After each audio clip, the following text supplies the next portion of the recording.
Quedó probado y listo, alguien le movió. Quedó probado, Roy.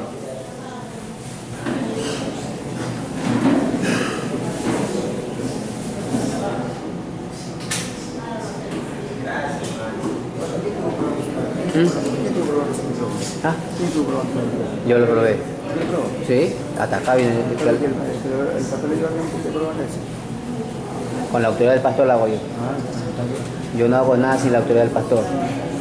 ¿Usted tiene la autoridad que para que trae? También me dio autoridad del pastor.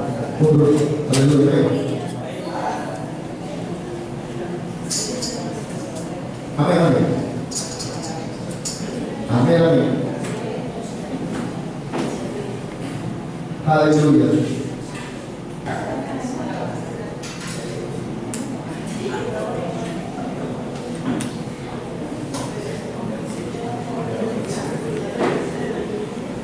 Como el Mira, amor amados hermanos. que te molesta que esté parado aquí. Está bonito, por ahí. El pastor dice que te trae para Cuando está listo. Pero se puede hacer listo, tiene lo que está haciendo. Para hacer ya que no te someterte a la palabra, ayuno y oración. Bendita sea la gloria de Dios.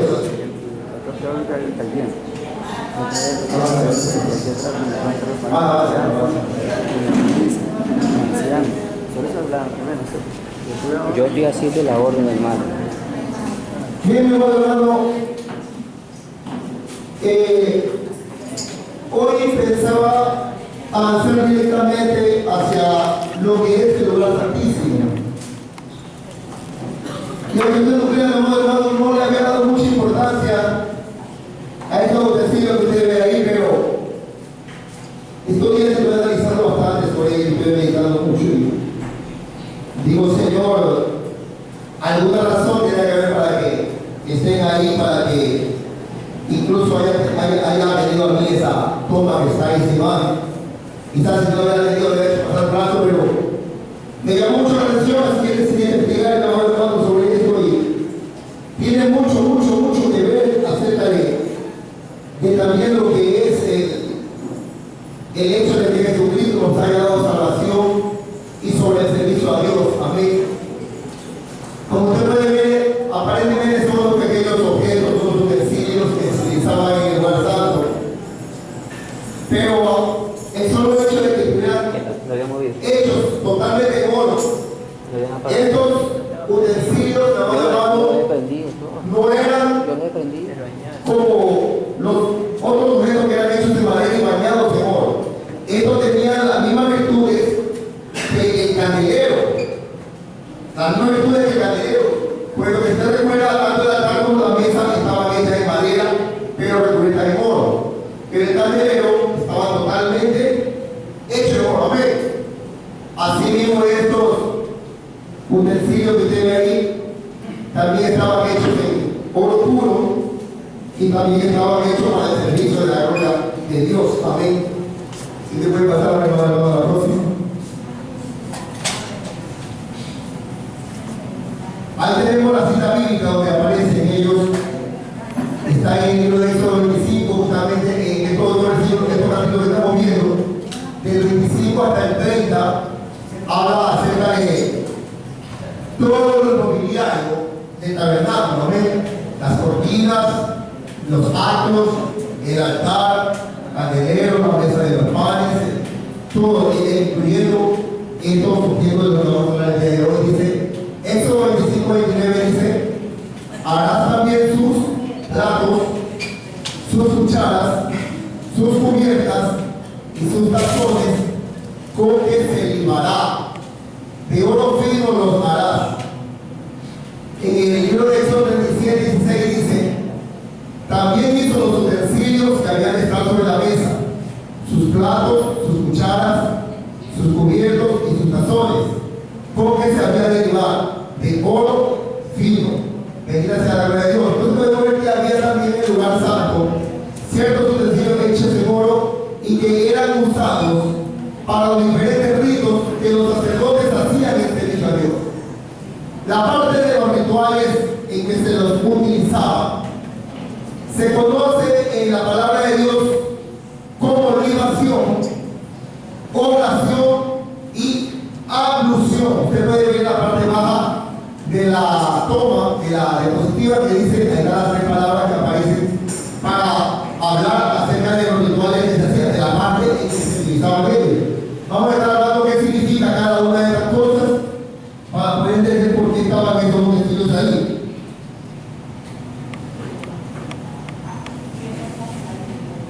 Pues como usted puede ver, el lugar santo era un lugar tan sagrado y ahí dentro no se permitía comer. Por eso llamaba la atención de que hubieran cubiertas, cucharas y tazones, ¿amén? Pero eran para utilizarlos en estos rituales que era la libación, la oración y la ablución. Bendita sea la gloria de Dios. Ahí tenemos, primeramente vamos a hablar sobre la libación. ¿Qué es la libación? Nosotros hemos escuchado mucho, ¿sí?, en el área secular sobre la palabra libar.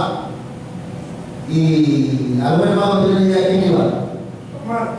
¿Qué ha escuchado tomar? Tomar. Tomar, amén. Beber, ¿verdad? Ya, pero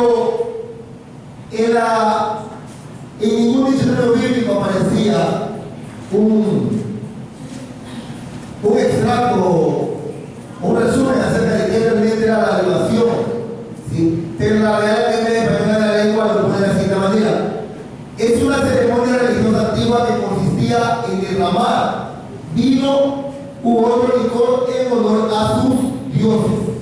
En el caso de los judíos, se derramaba aceite, vino, en algunos casos sangre de la víctima ofrendada en holocausto. O sea, se derramaba en el altar. Amén. O sea, libar en realidad no tenía nada que ver con beber trago y emborracharse. Desgraciadamente es el término que se le ha dado a la palabra, ¿sí? Y aunque consta también en el libro de la Real Academia Española de la Lengua, dice que es una palabra polisémica, el significado, el sentido real de la palabra libación es este: era el derramar vino, derramar aceite, ¿sí?, o derramar sangre de la víctima ofrendada en el holocausto, en el altar. También la palabra hebrea que se utiliza es neser, que justamente significa derramar. En el libro de Génesis, capítulo 25, 14, nosotros podemos ver de que mucho antes de que el Señor le diera a Moisés estos mandatos, ya se utilizaba este sistema de ofrenda, este sistema de holocausto. Dice que Jacob eligió una señal en el lugar donde había hablado con él, esto es de tela, en una piedra, y derramó sobre la piedra libación, echando sobre ella aceite. Ahí vemos por primera vez en la Biblia que aparece la palabra libación, aunque presumimos que ya se hacía esto, era común en esa tierra, y aunque podemos ver que Jacob no conocía la ley, este sistema de ofrendar a Dios no nació por la ley, nació mucho antes. Recordemos que Jacob vivía el tiempo de la promesa, amén. Y aún en el tiempo de la promesa ya se hacía libación sobre el altar. Y la libación, amado hermano, es una parte de la adoración que aún el día de hoy se está celebrando. Quizás ya no de la manera que ellos lo hacían, derramando aceite sobre el altar, pero hoy en día podemos nosotros también derramar nuestra libación cuando derramamos nuestra adoración a Dios, cuando derramamos nuestra alabanza a Dios, cuando derramamos nuestras oraciones a Dios. Estamos haciendo lo mismo, estamos derramando aceite sobre el altar como libación y ofrenda a Él. Amén. El libro de Levítico 23:13 también dice: su ofrenda será la décima de Eva y Jornalina. Eso vemos sobre la oración. Y luego dice: con aceite, ofrenda sentida a Jehová en olor altísimo. Y en este caso la libación era de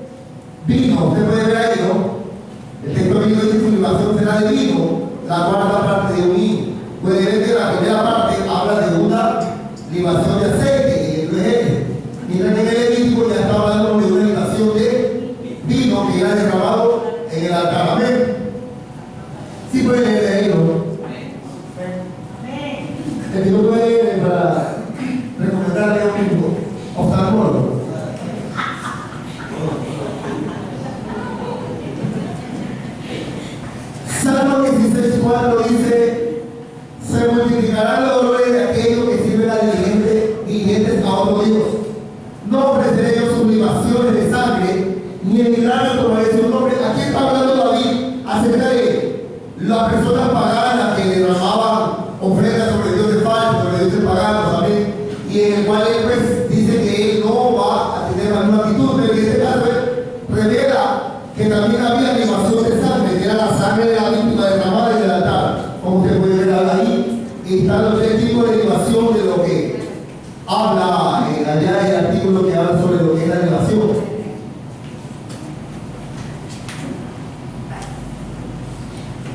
El único texto bíblico del Nuevo Testamento que nos habla de libación es Filipenses 2:17, en la que el apóstol Pablo dice también que aunque él fuese derramado de libación sobre el sacrificio y Cristo nuestra fe, se gozaba y se regocijaba mucho con la iglesia. Es una forma figurativa en que él habla, ¿no?, acerca de que él se sentía muy gozoso de estar junto con la iglesia. Amén.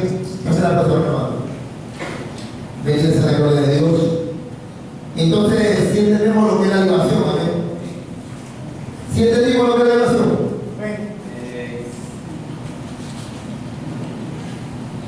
Levanten la mano los que entendieron que es la libación. Gloria a Dios, gloria a Dios. Ahora vamos a hablar sobre la oblación, hermano.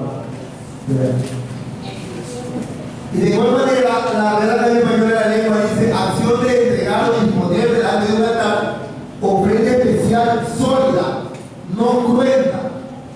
No cruenta significa en la que no hay derramamiento de sangre, en la que no hay una víctima, que no hay un cordero o un animal que haya sido muerto.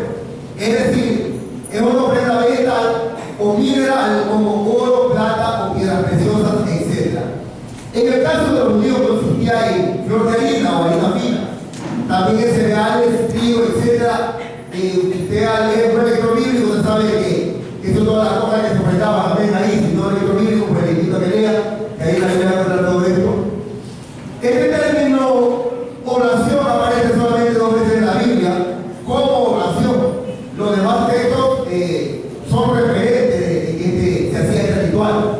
Dice Levítico 2:1: cuando alguna persona ofreciere oblación a Jehová, su ofrenda será flor de harina, sobre la cual echará aceite y pondrá sobre ella incienso. Imagínense, se hacía una especie de masa con todo esto, pero era el ritual de aquel entonces, amén. Isaías 19:21 también dice: y Jehová será conocido en Egipto, y los de Egipto conocerán a Jehová en aquel día, y harán sacrificio y oblación, y harán votos a Jehová, y los cumplirán. Amén. Bendita sea la gloria de Dios. Entonces podemos ver nosotros que la oración es en parte parecida a la libación, pero en este caso no se derramaban cosas líquidas en el altar, sino que se llevaban cosas sólidas, tales como granos o como harina. También en algunas ocasiones se llevaba oro, plata, piedras preciosas. Cuando dice mineral, pues se refiere a ese tipo de cosas, ¿amén?, que eran puestos delante del altar como ofrenda a Dios. Bendita sea la gloria de Dios. Y la palabra unción, que es la palabra rajás, que significa paño. La palabra griega para esta misma palabra es la palabra bautismo, que traducido en el idioma sería bautismo. Amén. O sea, la unción es un referente del bautismo. No es el bautismo en sí, es un referente del bautismo en base al sentido que tenía la palabra unción. Esta palabra aparece una sola vez en la Biblia, en la Reina Valera, en el libro de Hebreos capítulo 9:10, ¿sí? Y es un término que representa el acto de lavar o sumergir en agua. Amén. Dice Hebreos 9:10: ya que consiste solo de comidas y bebidas, de diversas alusiones. Esto para ver el texto mismo de cada palabra. Luego hablaremos de este texto. Y ordenanzas acerca de la carne impuestas hasta el tiempo de reformar las cosas. Este texto se refiere a baños y lavados rituales que se hacían bajo la ley, cuya finalidad era eliminar impurezas. Pero en la Biblia griego también aparecen otros pasajes donde aparece la palabra ablución. No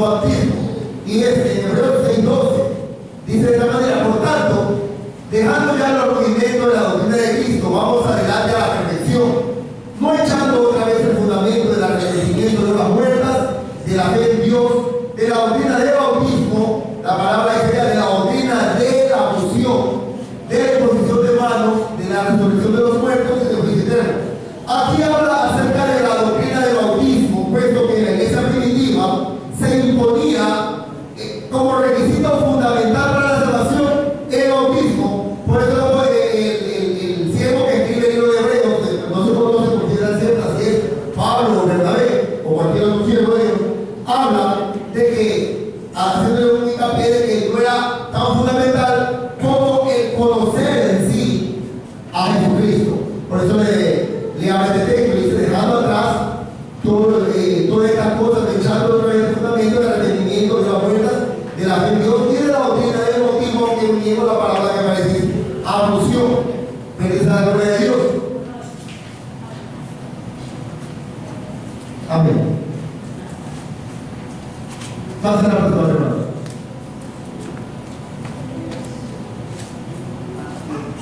También aparece en el libro de Marcos, en estos dos textos, en Marcos 7:4 y 7:8, la palabra ablución, cuando Jesús le dice, le recrimina a los fariseos que le reclamaron o que le llamaron la atención a Jesús porque sus discípulos no se lavaban las manos para comer.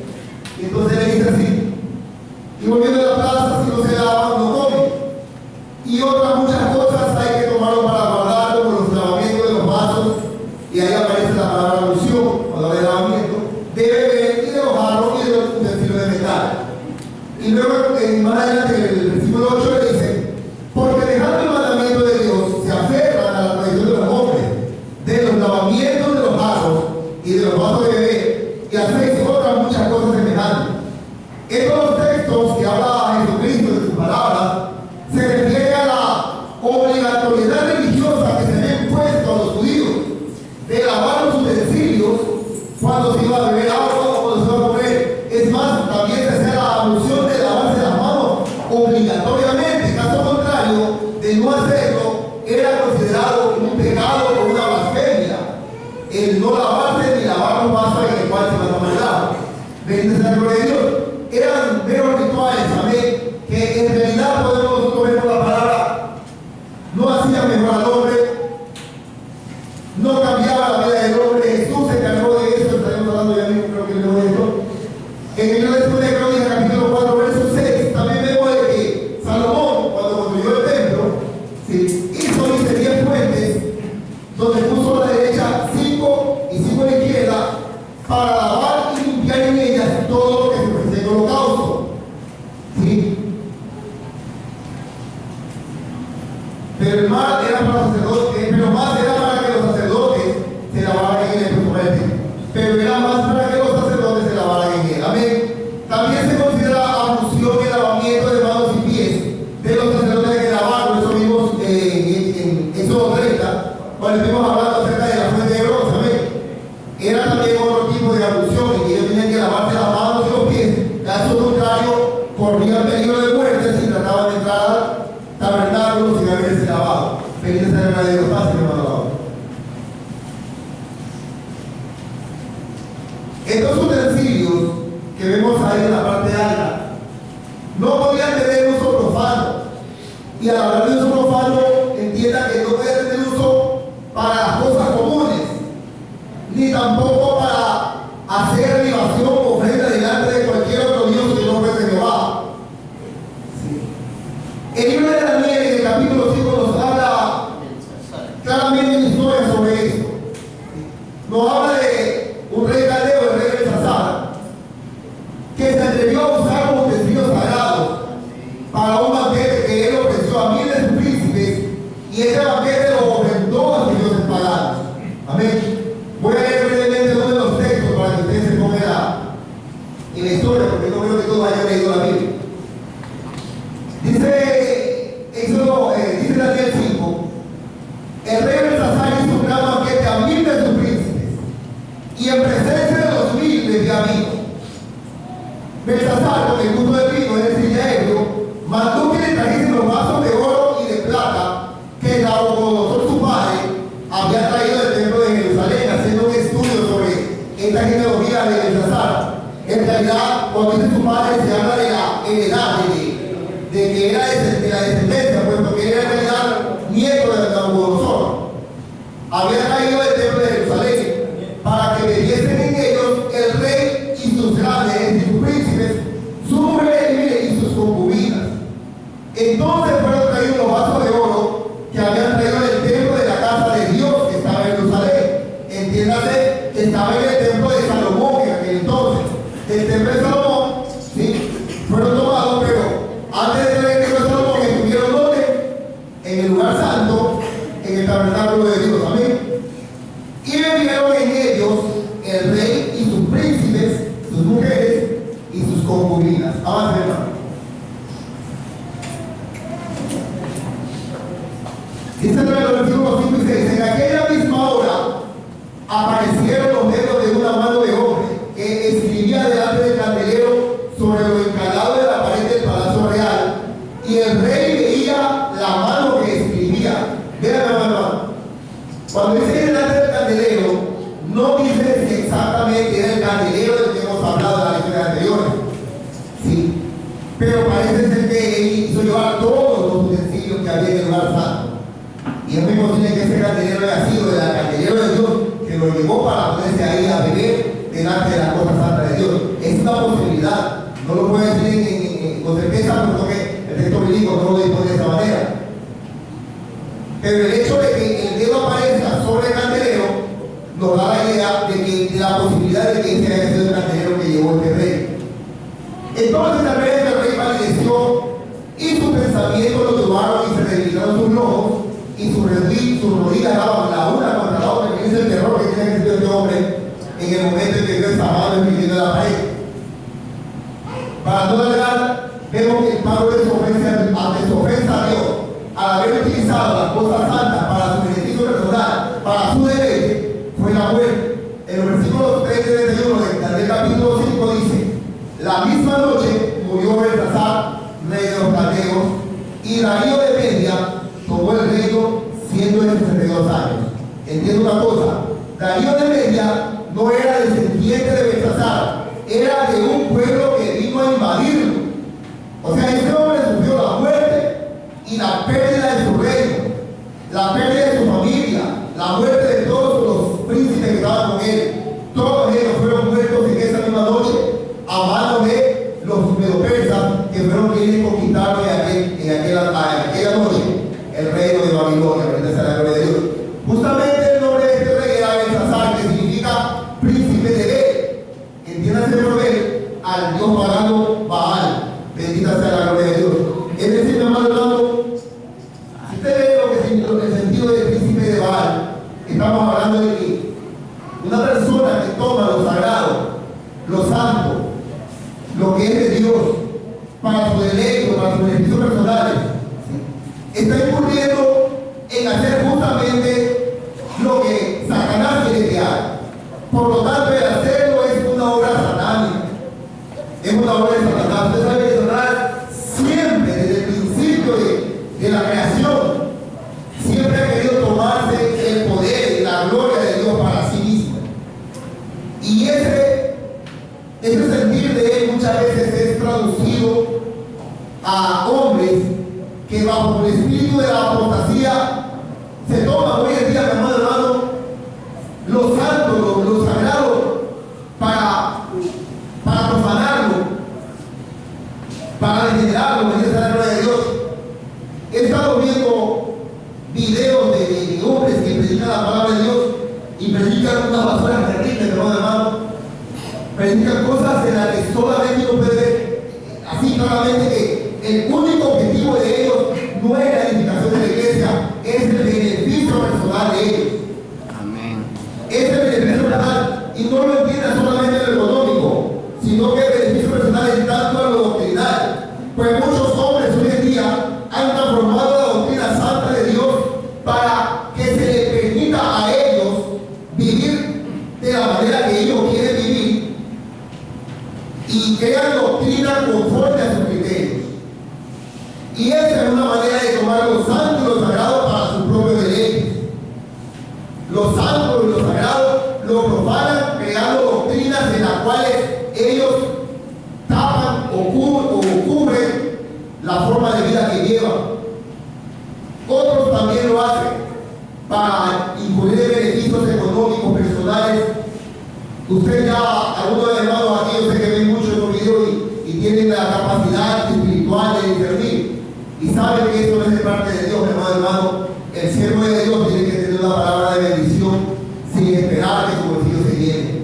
Bendita sea la gloria de Dios. Amén, El siervo de Dios da de gracia amén. lo que de gracia ha recibido. Amén. El siervo de Dios tiene que invertir de su dinero para llevar esa palabra, lo tiene que hacer. Amén. El siervo de Dios tiene que poner su vehículo, tiene que ponerlo. Amén. El siervo de Dios tiene que sacrificar su tiempo, tiene que sacrificarlo. Amén. Pero la persona cuando comienza a buscar un beneficio personal, hermano, una ganancia, desgraciadamente está incurriendo en lo mismo que incurrió este hombre de Belsasar, utilizando los santos de Dios. Pero ¿sabe lo que le dijo Dios? Que las palabras, ven, te quiero para sí, ha sido pesado y ha sido hallado falto.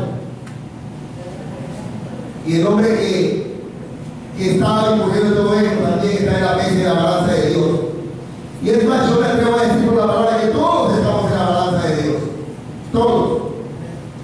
Lo único que tenemos que cuidar es cuando el Señor nos pese, no nos encuentre que somos pesos falsos. Amén. Amén. En lo espiritual, que podamos hacer que esa balanza caiga hacia nuestro favor y no en contra nuestra. Bendita sea la gloria de Dios. Tú lo has dicho. Avance, hermano.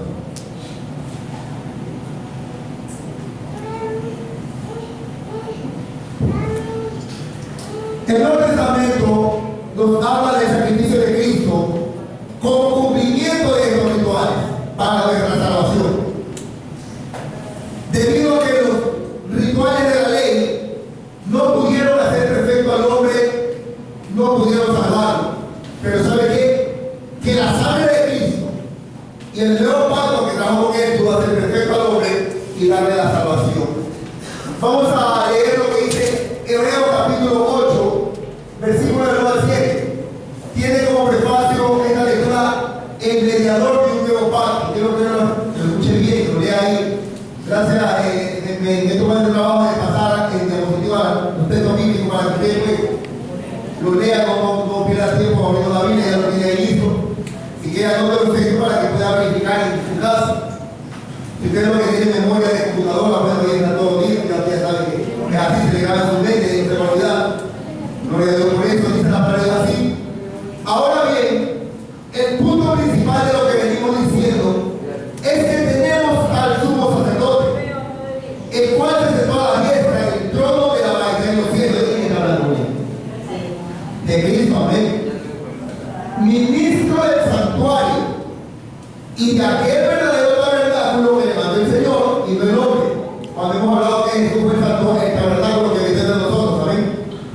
Porque todo sumo sacerdote está constituido para presentar ofrendas y sacrificios, por lo cual es necesario que también él tenga algo que ofrecer.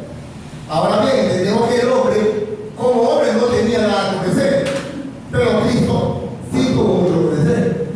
Así que, si estuviese sobre la tierra, ni siquiera sería sacerdote, habiendo a un sacerdote que presenta las ofrendas según la ley. Avance, hermano. Dice, los cuales sirven a lo que es figura y sombra de las cosas celestiales, como se le aplicó a Moisés cuando iba a erigir el tabernáculo diciéndole, mira a todas las cosas conforme al modelo que se te ha mostrado en el monte. Todo este mención que no era. Pero ahora, mucho mejor ministerio es el suyo, porque él es mediador de un mejor pacto, establecido sobre mejores promesas. Recuerden que la ley no prometía vida eterna, ofrecía vida en la tierra, pero el pacto de Cristo ofrece vida eterna, ofrece sanidad, ofrece perdón, amén, ofrece paz, ofrece victoria. O sea, son mejores promesas que las anteriores, porque si aquel primer pacto hubiese sido sin efecto, ciertamente no hubiese sido necesario no hubiese procurado un lugar para el segundo. Es decir, si el pacto de la ley hubiese sido sin defecto, de nada hubiese servido que aparezca Cristo, pero necesitaba que Cristo aparezca porque el primero era defectuoso. Es decir, dice el versículo 13, que el nuevo pacto da por viejo al primero, y lo que se da por viejo envejece y está próximo a desaparecer. De este capítulo 8 nos vamos al capítulo de Hebreos, desde el 9 en adelante, para poder sintetizar mejor. Y luego dice así, estamos hablando del nuevo pacto y del pacto antiguo. Dice, lo cual, o sea, el pacto antiguo, el cual es símbolo para el tiempo presente, según el cual se presentan ofrendas y sacrificios que no pueden hacer perfecto en cuanto a la conciencia al que practica ese culto. O sea, la ley no hace perfecto al que la practica, ni en conciencia, ni en nada, ni en lo espiritual, porque consiste solo de comidas y bebidas y de diversas abluciones, o sea, lavamientos y ordenanzas acerca de la carne, impuestas hasta el tiempo de reformar las cosas. Cuando dice diversas abluciones, recordemos de que Jesús le llamó la atención a los fariseos porque les hacían llevar estos rituales, amén, debido a que después el pacto de la ley se basaba en estas abluciones, en estos rituales, pero que estaban impuestas hasta el tiempo de reformar las cosas. ¿Cuándo se reformaron las cosas? Cuando estaba ya presente Cristo. El mismo versículo 2 tiene la respuesta. Pero estando ya presente Cristo, sumo sacerdote de los bienes venideros, por el más amplio y más perfecto tabernáculo, o sea, él mismo, no hecho de manos, es decir, no de esta creación humana, y no por sangre de machos cabríos ni de becerro, sino por su propia sangre, entró una vez para siempre en el lugar santísimo, habiendo obtenido eterna redención. Pasa la próxima, hermano. Porque si la sangre de los toros y de los machos cabríos y la ceniza de la becerra rociada a los inmundos santifican para la purificación de la carne, cuanto más la sangre de Cristo, el cual mediante el Espíritu Eterno se ofreció a sí mismo sin mancha a Dios. O sea, era el cordero sin defecto que se llevaba a sacrificar. Y cuanto más este Cristo con su sangre preciosa limpiará nuestras conciencias de obras muertas para que podamos servirle a Dios vivo. Amén. Así que por eso Él es mediador de un nuevo pacto, para que interviniendo su muerte para la remisión de las transgresiones que había bajo el primer pacto de la ley, los que somos llamados podamos recibir la promesa de herencia eterna. Romanos 10:4 dice, porque el fin de la ley y todos sus rituales es Cristo, para justicia a todo aquel que cree. Jesucristo fue la alusión, la oración y la libación del nuevo pacto para que nosotros podamos acercarnos a Él y podamos acercarnos al Padre limpios y perfectos, porque la sangre de Cristo, mi amado hermano, nos limpia de todo pecado. Mira, sea la gloria de Dios. Avance la próxima.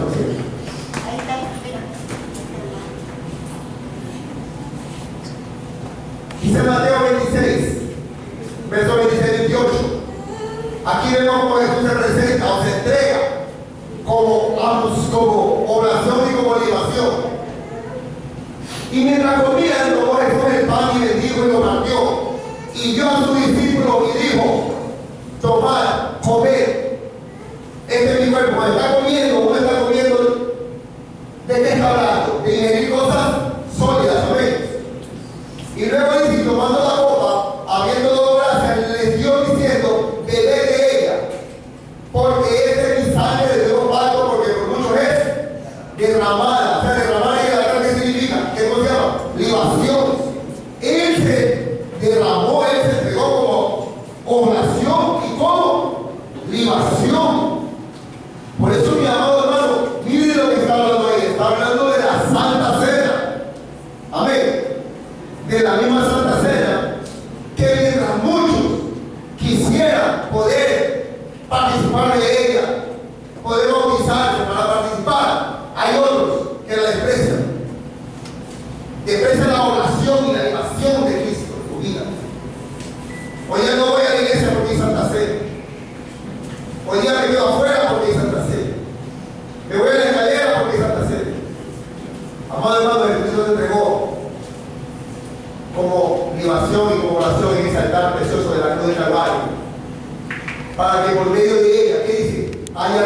para nuestros pecados. Primera de Corintios, ahí quiere hablar de las abluciones. Primera de Corintios 11 dice, y esto éramos algunos, ¿qué cosa? Pecadores. Mas ya hemos sido lavados, ya hemos sido santificados, ya hemos sido justificados en el nombre del Señor Jesús y por el Espíritu de nuestro Dios. Y Hebreos 22 dice, acerquémonos con corazón sincero, en plena certidumbre de fe, purificados los corazones de mala conciencia y lavados los cuerpos con agua pura. Según el Timoteo 21, así que si alguno se limpia de estas cosas, será ¿qué cosa? Un utensilio para otra. ¿Está hablando de los utensilios de arriba? Era para la gloria de Dios, amén. Amén. Era utensilio de otra, ¿cierto?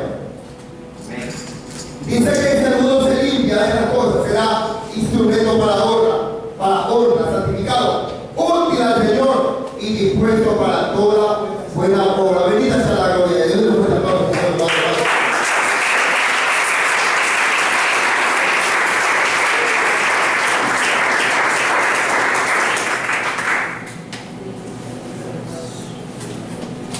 El lugar santísimo. Ese espacio que usted ve ahí, es un lugar referente, ya le hemos dicho por qué a mí. Se conoce como el lugar santísimo, al lugar donde solamente tenía acceso el sumo sacerdote, bendita sea la gloria de Dios. Este lugar santísimo podemos encontrar en el libro de Éxodo 26, del 31 al 25, acerca de su construcción. Y en el Éxodo 36, el 25 y 16, sobre cómo o sobre cuando ya Moisés lo ha hecho construir. Dice la palabra de Dios en Éxodo 26, 31 al 25. También harás un velo de azul, púrpura, carmesí y lino torcido. Será hecho de obra primorosa con querubines y lo pondrás sobre 4 columnas de madera de acacia, cubierta de oro, sus capiteles de oro, sobre basas de plata. Y pondrás el velo debajo de los corchetes y meterás allí, del velo adentro, el arca del testimonio. Y aquel velo os hará separación entre el lugar santo y el santísimo. Pondrás el propiciatorio sobre el arca del testimonio en el lugar santísimo. Y pondrás la mesa fuera del velo y el candelero enfrente de la mesa al lado sur del tabernáculo. Y pondrás la mesa al lado norte. Y estas cosas que estaban en la parte de afuera de lo que era el lugar santo. En Éxodo 36, versos 35 y 36 dice: hizo asimismo el velo de azul, púrpura, carmesí y lino torcido, lo hizo con querubines de obra primorosa. Y para él hizo 4 columnas de madera de acacia y las cubrió de oro, hizo capiteles de las de oro y fundió para ella 4 basas de plata. Esta es la gloria de Dios. Avance, hermano.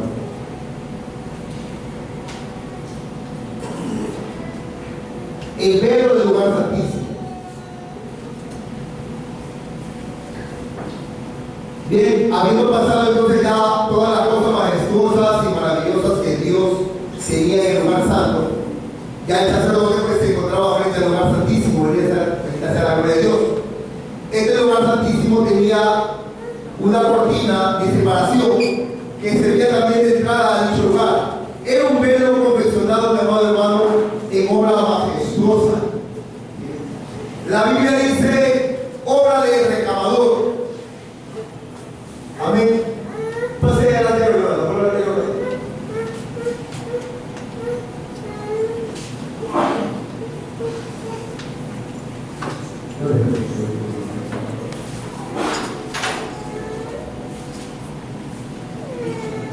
No, está bien. Por aquí. ya no he oído el texto, pero hay texto bíblico que dice obra de recamador. Pase un malo, porque para el día de mañana voy a tener el texto ahí. Ya. Dice obra de recamador, según la palabra, según la Real Academia de la Lengua, la palabra recamador es una persona que borda y teje obra de realce, obra de excelencia. Amén. También dice obra primorosa en el texto bíblico. La palabra primorosa o primoroso, según la Real Academia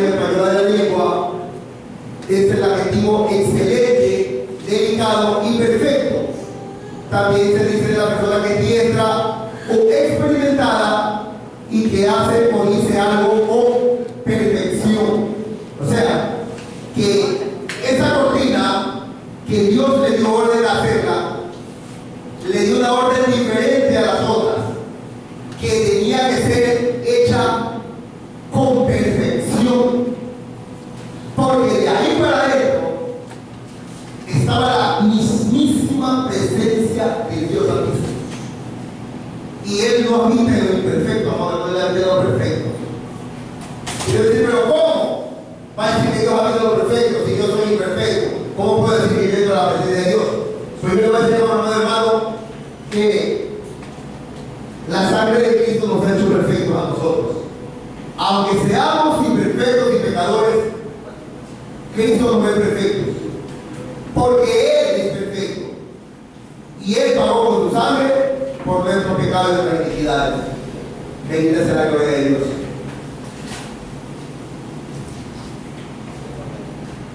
Ahí tenemos una imagen referencial a mí de cómo podía haber sido este velo. Están los colores, el rojo, el púrpura, el azul, bendita sea la gloria de Dios. Están bordados ahí supuestamente de esa manera. Pueden haber sido los querubines que estaban bordados en hilo torcido. Bendita sea la gloria de Dios. Pasen la próxima, amado hermano.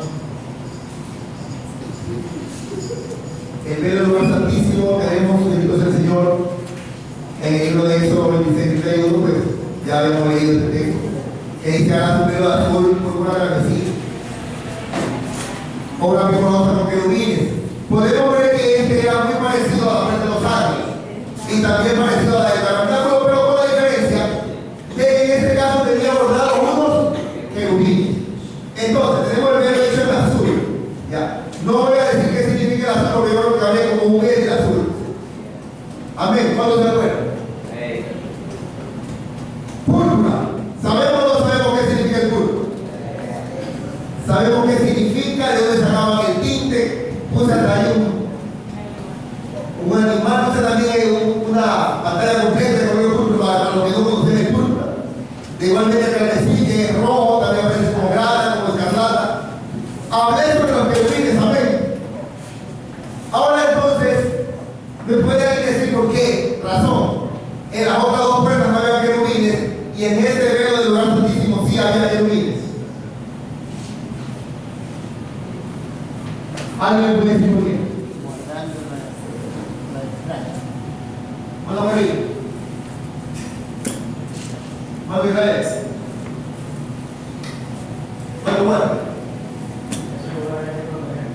Amén. Usted recuerde que eran los querubines. ¿Qué representan? Son protectores y guardianes de la gloria de Dios. Ellos le estaban diciendo a cualquier sacerdote que no fuese el sumo sacerdote: hey, ¿dónde vas? Detente. Tú para acá no entras porque aquí te mueres. Y le decía al sumo sacerdote: si vas a entrar aquí, saben que tienen que estar totalmente limpios para poder entrar. Ellos representaban la custodia del poder de Dios, de la gloria de Dios. No podía entrar cualquiera ahí. Dense cuenta que al lugar santo entraban varios sacerdotes, puesto que eran en turno los servicios. Unos entraban en la mañana a poner el aceite en las lámparas, a poner el incienso de la tabla de incienso, a cambiar los panes. Otros entraban en la tarde a hacer el mismo trabajo. Eran turnados por días también, pero el sumo sacerdote era uno solo. Amén. En este caso iba a ser Aarón, el hermano de Moisés. Solo él podía entrar. Entonces, cuando estos sacerdotes pasaban la puerta de los arcos, se encontraban con los colores, pero no encontraban querubines. Entremos, hay una salvación, no dejan entrar. Pasaban el altar de bronce, pasaban el lavabo, se lavaban, veían la otra cortina con los tres colores, entremos que sí nos dejan entrar. Entraban al lugar santo, hacían su servicio, pero una vez que se encontraban frente a esa cortina, ellos sabían que ahí no tenían acceso. De la misma forma en que cuando fueron echados Adán y Eva del Edén, y dice la palabra de Dios que puso el Señor dos querubines y una espada